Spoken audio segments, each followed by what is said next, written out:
Yesterday's video guys, ito ang nangyari sa akin. Panoorin niyo ang full video ko.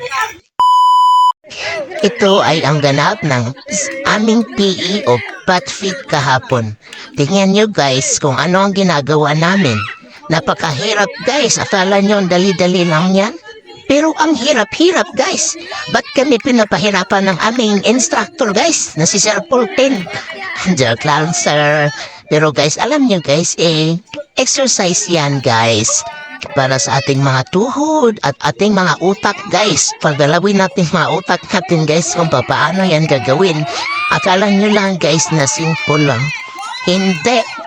Dahil kailangan talagang diskarte guys, lalo na yung sa paa at tuhod mo guys, balikat, ulo, charot, mo ba yan, o diba? Si Kikay guys, yung kapares ko.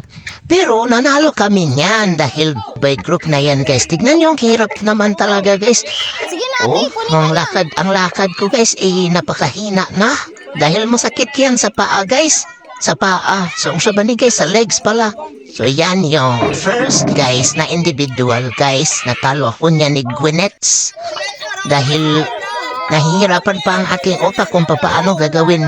Pero nung pangalawa, easy na. Ako po, charot. Napaka-supportive mga classmates dyan, guys. Pero, grabe kakantsaw po na sila diya, guys. Yan, guys, oh. Ang hirap na, guys.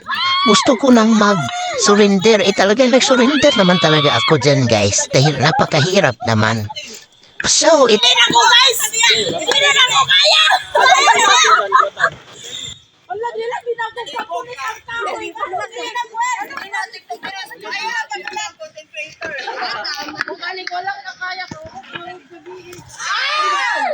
Shout out di Mami Bagit! Gipildi sa bata! Thank you for watching.